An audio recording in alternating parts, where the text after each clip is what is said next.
It's the Redskin Rewind, presented by the Redskin Radio Network.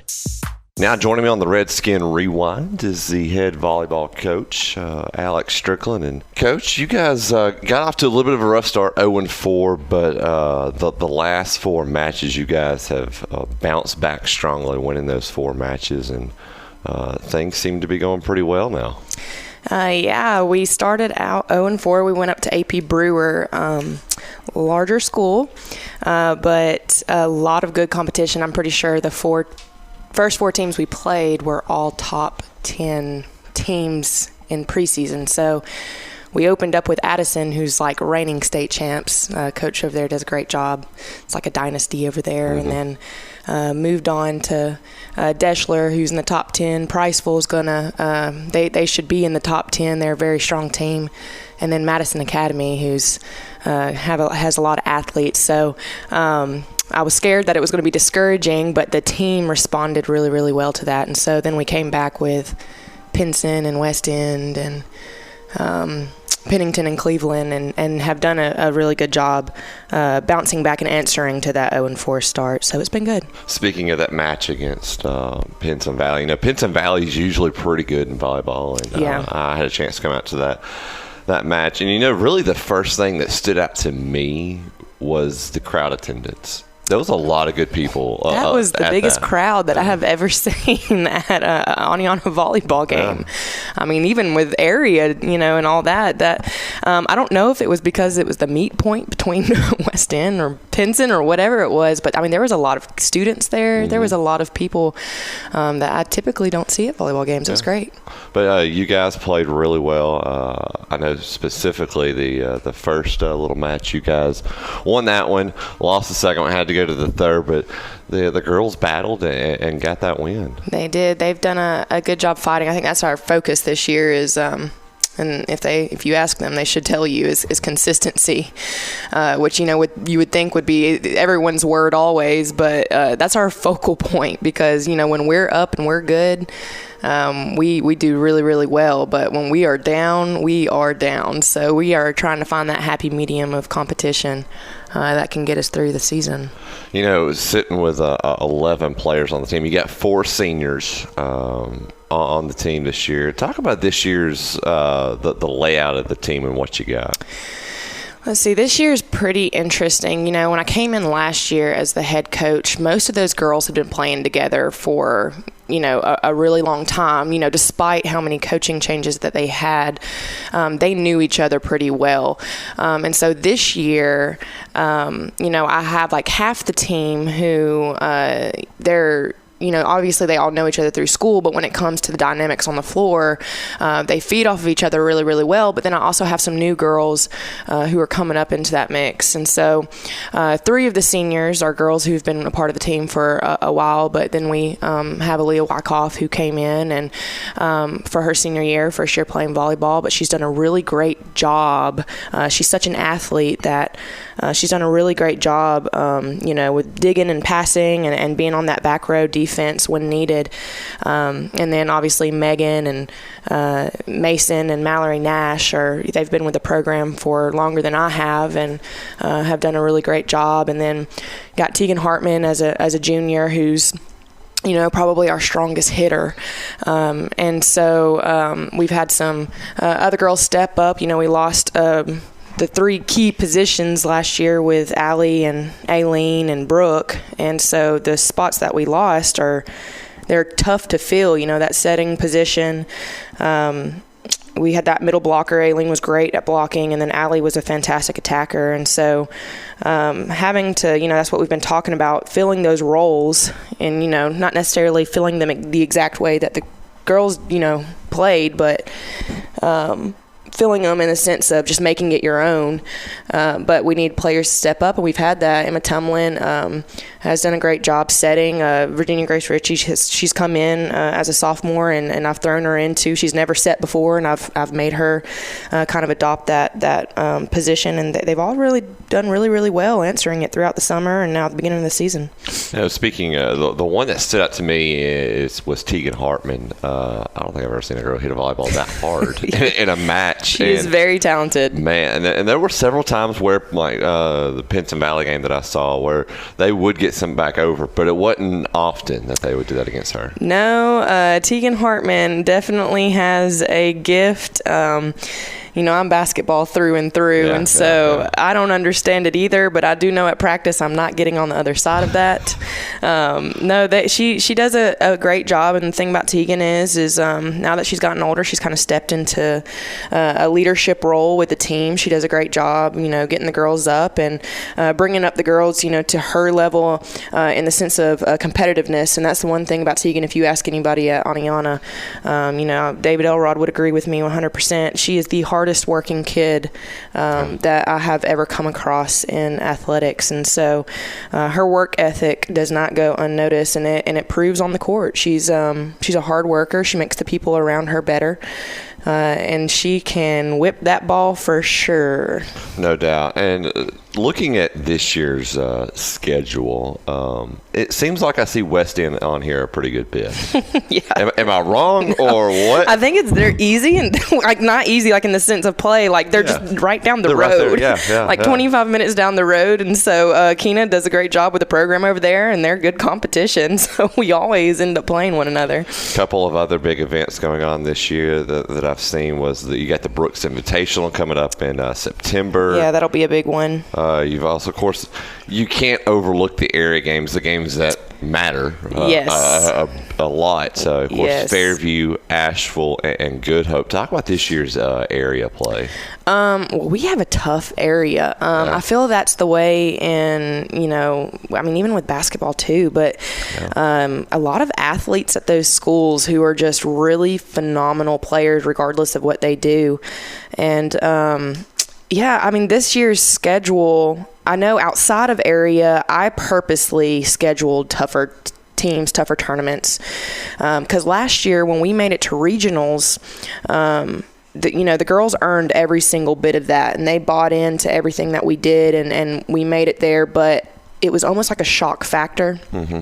And so I did not want the girls to be shocked this year at the level of competition, or, when you looked at the records of teams that made it to regionals last year, they had played 20 plus, 30 plus games more than us because of the tournaments that they participated in. And, just that level of competition we couldn't match that. And so this year, I don't want that to be the reason that we don't make it, and so a lot of those tournaments that we're playing in, it's a really demanding schedule, and we're playing a lot of really great teams. And then not to mention that, Fairview is probably our biggest, not to put past Asheville.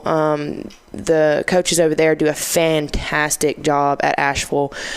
Great people and great coaches. And Good Hope, I believe they lost a lot of seniors last year, but Good Hope always has pretty solid athletes. And then Fairview, Coach Moons over there, she does a fantastic job. They got hitting power, they got blocking, they're smart, their setter is really, really great. They can dig the ball out, and so we have a lot coming our way.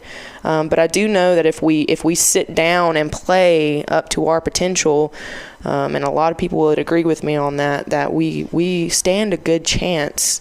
But I feel like it's more of a mental aspect than anything else. So I've always been a big fan of coaches who will schedule tougher opponents. So I see it with Elrod. I see it with Cruz, especially this year with the schedule. And of course, I'm seeing it in volleyball and even with football with Coach Phillips and scheduling games up against like Hayden and Pennington. But looking at this week's schedule, you guys tomorrow are going to face off against Oak Mountain and Hayden.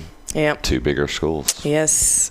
And, I want them to see different dynamics. And, like you were saying, all the coaches at Aniana do a really great job at pushing the kids. Now, finding that happy medium is tough. I know it has been for me, convincing the girls that, taking a loss is sometimes better than having that win. That was, pretty easy to get. But yeah, Oak Mountain's coming in. I'm really excited about that. I hope they bring big girls. That's something at the 4A level we don't get to see a lot, and I want to see big girls. And Hayden always has a great volleyball program, and I just want to see some good competition, and I just want the girls to compete. And I think that's been the big thing this year is if we can compete and lose, and I think many coaches would say that, then I'll be happy. But that consistency factor of can we string together 2 sets, and if not 3 good sets, without coming out and whooping up on somebody and then coming back and scoring 5 points. I mean, I call us Team A, Team B. We got one and the other. As far as I know, we have kickoff time in football, tip-off time in basketball. What's the official term for volleyball? No, we're going to have to think of something. Start time is going to be 4 o'clock, correct, against Oak Mountain. And start then, time. 6 o'clock for Hayden here at home. You can catch that out. Price for admissions, $5. $5 right now. That's a great deal. Yes, it is. Come out, watch Aniana Volleyball. They'll be taking on Oak Mountain at 4, and then Hayden at 6 here at home. Coach Strickland, I wish you the best of luck. Thank you. Appreciate it. Thank you for having me. We'll catch up with you later on in the season. All right. Now, joining me on the Redskin Rewinds is junior linebacker. It's weird saying junior linebacker when you've seen this kid play for, I think, 8 years now on the football field. But Bo Ragsdale, you started as an 8th grader, and here we are, your junior year. You still got one more, but I don't want to dwell too much on Friday night. I know it was a tough loss, but the bright parts of the game that I take away from it was the defense played really astounding. And like Phil said, you gave up the 1 touchdown, but they started the drive at y'all's 40-yard line, so they didn't have really far to go. But overall, played lights out. Talk about your defense's performance Friday night. We played really hard. We came out there, and they kind of knocked us off the ball at the beginning, though. We made some adjustments, and we really just got our crap together, and they didn't get anything else after that. We didn't let them. So, coming off, of a tough, devastating loss, how does that affect the rest of the season? Well, I mean, it can only go up. So it only goes up from here, I know you being really the leader, the man on defense at middle linebacker. How do you keep everyone focused on the main goal after an early season loss? And that in hindsight affects the team but doesn't affect the playoff hopes. People just feed off your energy. So if you're calm and collective and not doing stuff and being stupid and stuff like that, other people ain't going to. You got to calm everybody else down, get them focused, and they'll make plays for you, and then everybody's happy. I talked with you yesterday via text, and something that stood out to me that I told you late last night, I sent you your official tackles against Hayden. You ended up with 14. Right. And you said, I got to get those numbers up. 14's a lot of tackles in a game. Yeah, but you're still not happy. No, I'm never happy. I could have got 30 tackles. I still wouldn't have, it doesn't matter, win or lose. I love that. I love that the energy about you and the fight about you. And another thing that I pointed out to you, it may have been, it was yesterday afternoon. That the camera, I don't know if the coaches caught it or if they've seen you do this a lot. This is the first time I've seen you do it because you're so quiet during a game. You just lead by example. Was after a tackle, you were still on the ground, but you looked at the other team and you waggled your finger. I had to you don't do that much. No. But I just had to let him and them know that ain't gonna work. Run something else. Try it again. Exactly. You guys really were sideline to sideline. I want to ask you about Luke Hodge. Right. Luke came on probably week 4, week 5 last year, and has taken over that other linebacker spot with you and David. What are some things that you've taught him and helped him out with? Well, the biggest thing is, physicality and stuff. Luke came in, and he'd never played. He started playing football in, 7th grade, and he wasn't physical. He was scared to get hit, and I wasn't. I'm not. And if he's going to be playing beside me, he's got to have the same mentality. We have to be on the exact same page every play. So me and him, we know exactly what we're doing now. I had to teach him, if I do this, you do this. If you do this, I'll do this, and we can do it like that. Yeah. And he hits people, and then I'll hit him, and he'll hit them, and I'll hit him, and I'll hit him, he'll hit them. So we just worked together real good and made him, a man. I made him grow up. I've called him the man. Him and Hanley are the man child on that deep. They're so young, but so huge. I guess for the middle linebackers, and it really clicked this off season it's the Duke boys. You got Bo and you got Luke, and those guys. You guys are killing it. Nicknames. I saw where a couple of the student section, some guys painted up their bodies, and on the back, one of them had Luke Hodge, and they had the Duke. Who gave him that nickname? I think I can't remember. It was just some fans. They was all hearing Bo and Luke. I mean, we're flying around just hitting people and stuff. Yeah. Hey, look, Bo and Luke Duke. Oh, all right. Did anybody paint your jersey? I think Drake did. Drake. Was there a nickname on the back? I can't remember. They just call me Bobo. Oh, okay. Is that the nickname, Bobo? Didn't know that. Well, all right, Bo. I appreciate you coming on, and we'll catch up with you later on in the season. All right, I'll see you. Now joining me on the Redskin Rewind is senior offensive lineman, defensive lineman, and probably one of the funniest guys I know, Keezy Mitchell. Keezy, what a game you had Friday night, and we talked about this before we started recording. As a defensive lineman, especially at the defensive tackle spot, nose tackle spot, you guys aren't really the stats kind of guys. They really don't add up. It's usually the linebackers and then your defensive backs. But if your defensive backs are leading in tackles, something's wrong. Let me just say that something's wrong. But you come away the second leading tackler in the game. You made double-digit tackles with 12, just 2 short of Bo with 14. But what a game you had Friday night. Talk about how would you grade yourself and your performance on Friday night against Hayden? I would give myself a C. A C? A C. It's kind of low. I know. I feel like I'm supposed to do better, Yeah. Bo's supposed to have more than 14 tackles. Yeah. And I feel like I'm supposed to have more than 12 for real. Mm-hmm. But it's good to have some high goals to shoot for. But it seemed like your strength, and don't take this as being mean, you're a poor man's Quentin Williams. You're not as lengthy and not as tall as Quentin Williams, but I feel like you're just as explosive. You're strong. You wreak havoc on that defensive line. It seems like game in and game out against Priceland and Hayden. Am I wrong? Would you compare yourself to him? No. No. What player would you compare yourself to? Maybe you look up to Marquise Mitchell. Hey, that's a good one.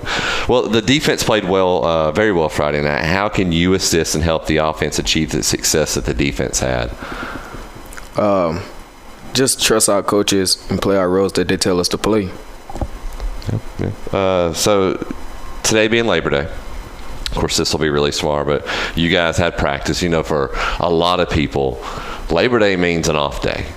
But being in the sports world, being a football player, being a coach, it's 6-7 days a week. And you guys went to the practice field this morning. You watched some film. How important is it to wake up, watch film, and have that productive practice? It's very important.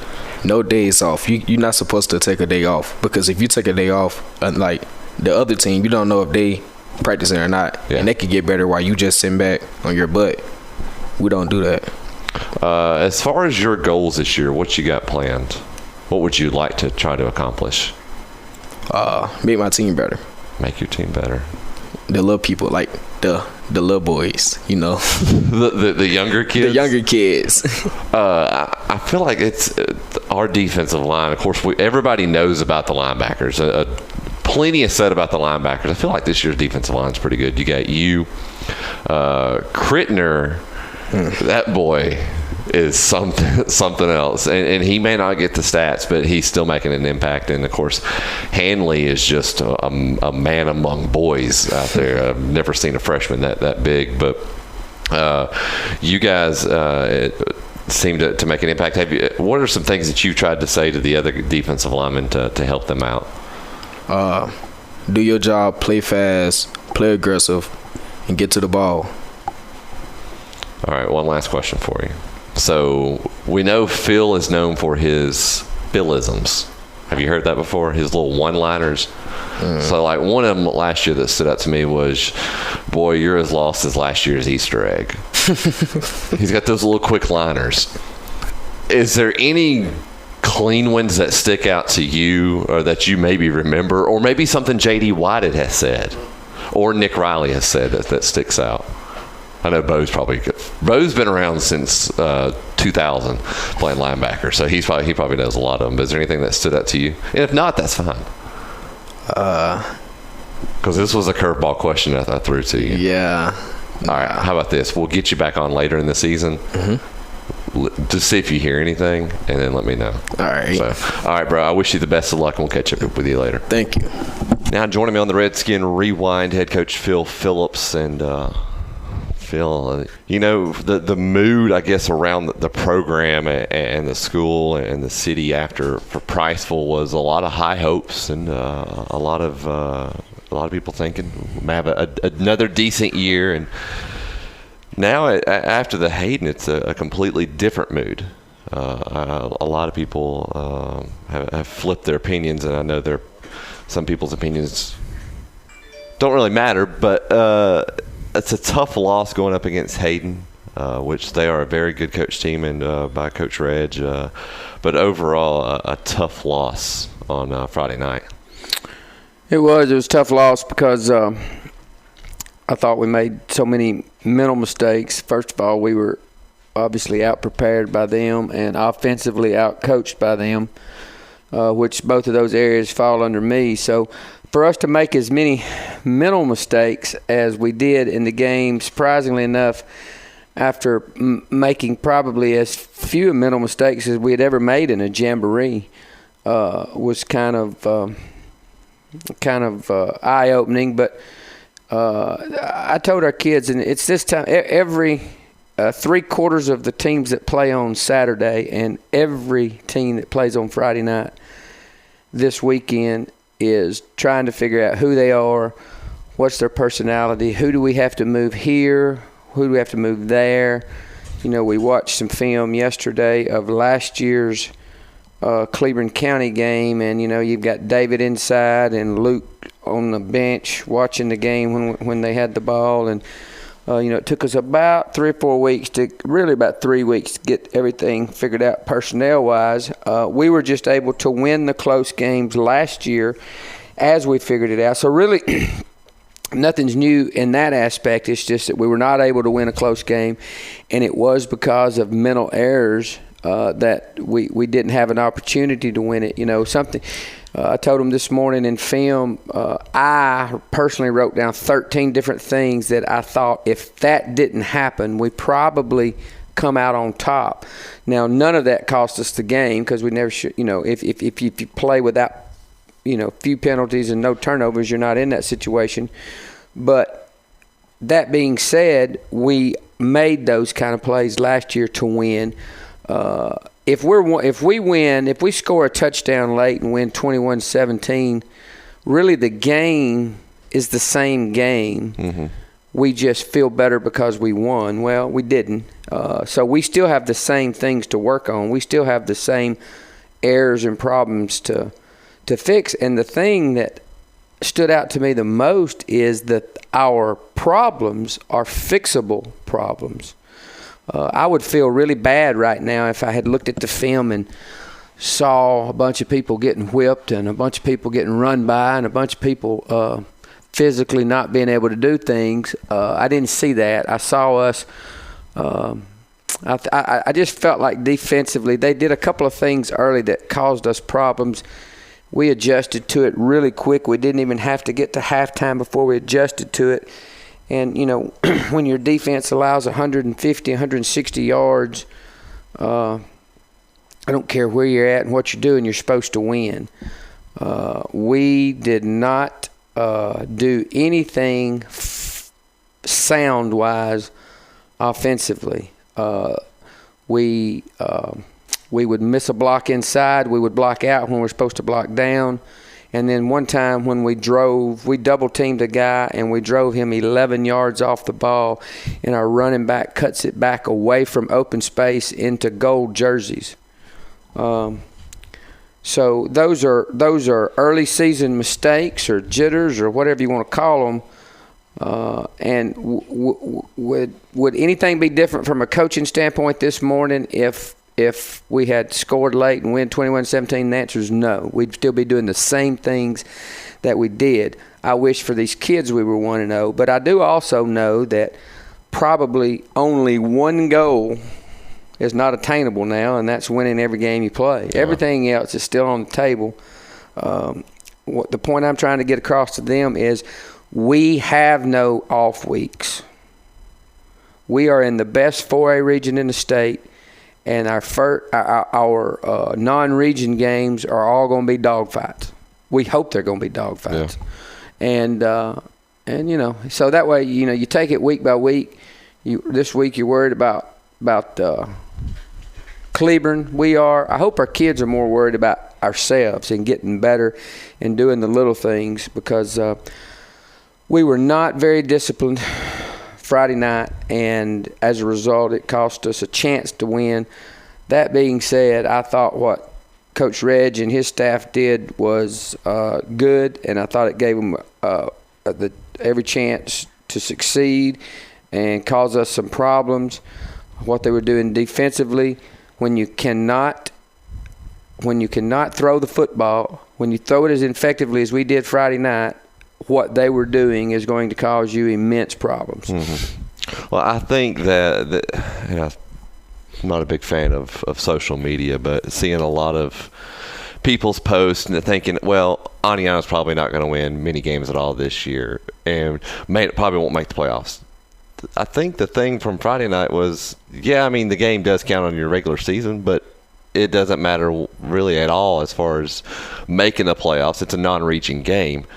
Have you tried to instill that with the team? Look, we're 0-1, but hey, we're still 0-0 in region play. Yeah, and I've said it from the get-go since I got hired. Well, what's your goal every year? My goal is to be in the tournament. Yeah. Aniana deserves to be in the tournament every year, or it is a disappointment. We had gone a few years without being in it, and we're a play or two away. We go to the semifinals last year, and we're a play or two away, not even making the playoffs. Yeah. When Cleburne County come to town last year, we win at the very end, and if we don't win that game week 2, we're probably not in. Mm-hmm. Listen, it's a game of attrition. Everything that we have been working for is still on the table. Look, we lost the team that made the fewest mistakes, and the team that was more physical than the other team won Friday night. Yeah. That I know, and that's what bothers me the most. And that's what we play Cleburne, and we as coaches know what they're doing from a scheme standpoint. But I'm asking my kids this week to worry about us and getting better, getting Aniana better. We'll move on from the offensive side of the ball to the defensive side of the ball. Like you said, I think the guys, it's one of the best defensive performances I've seen out of Aniana over the last few years. You only give up 170 yards of total offense, but guys like Bo Ragsdale, Keezy, we'll have them on. And another guy that just totally has impressed me week in and week out here lately has been Andrew Beck. May not be the biggest kid on the field, but is racking up tackles and making an impact on the game. He is. And not only did we play well and minimize their yards and really minimize their points, after looking at it, after the game, I thought, well, we gave up 7 points, really. And I'm not sure if we gave up any points. When you give a team the ball on the 40-yard line and that you count that as a touchdown given up by the defense, that's probably not accurate. But the ability to keep them out of the end zone when we time and time again was putting them in position down there deep. And really out of 3 opportunities, they got 3 points out of it. And then to give us a chance there late by getting the ball down there deep, and we just couldn't do anything with it, And we may still be playing overtime game right now if we don't get a 5-yard penalty before the field goal, because the field goal was less than 5 yards short. Mm-hmm. So defensively, it's got to be encouraging. We had stressed all week. Playing the wing tee, reading your keys, and still we had plenty of mistakes. The thing about it is we had kids on defense making mistakes and doing it full speed and running to the ball. And then we got them correcting for the most point. We nullified what they were trying to do. We didn't do that offensively. Offensively, we weren't crisp, we weren't sharp, we weren't mentally focused. We're blowing assignments, and when I say assignments, I'm talking simple assignments. And it's my job to get that fixed, and my message, and it was clear. I'm going to sit here and tell you on the radio, so I hope everybody's listening. If we're going to make physical mistakes on the football field, we're going to do it with young kids who are going to be here in the future. A couple of them got that message this morning, and we stuck them over there on the scout team defense, and all they did was maul us for an entire period. So we know that physically they can do it. How do we get it out of them? I don't know, but we're going to try to figure out how.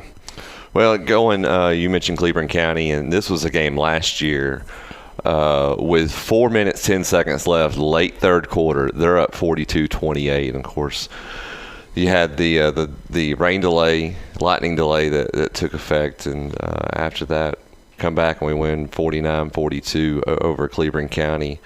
What have you seen on film as far as this year's Cleburne County team compared to last year's? Well, the first thing that stands out on me is what you see every time you watch Cleburne County. You see physical, gifted athletes and them wanting to play a tough, physical type brand of football. That's the first thing that I notice. The second thing I notice is defensively, we will not see a more improved team than, and this, I know it's week 2, but we will not see a more improved football team than we're going to see Friday night. They're very sound on defense. What they do on offense is good. They spread you out and try to power you. They try to speed you. And we will not see – I don't know that the kid we see Friday night is not going to be the best quarterback we see all year.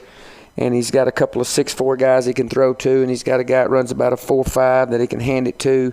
And they've got true fullbacks. They have receiving H's. So it's a really, really good I don't know the new guy they hired, a new young guy from Georgia is what I was told, but I know what I see on film. I know they look like a really, really good football team.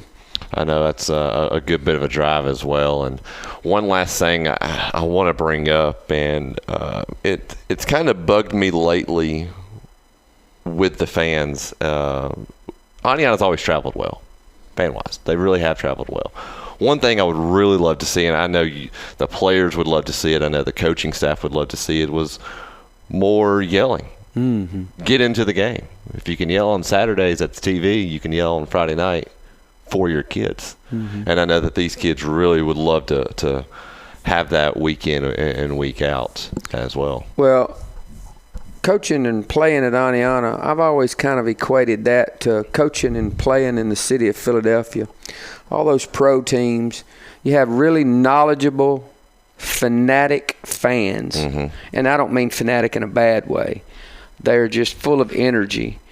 Full of excitement. The thing about it is they're human beings too, and they were disappointed in what they saw Friday night. Well, the best thing we can do for a group of young kids is to let them know that we believe in them and we support them, and how and we as a coaching staff they're going to see that every day, because today we didn't work any harder or any less than we would on any normal day. Mm-hmm.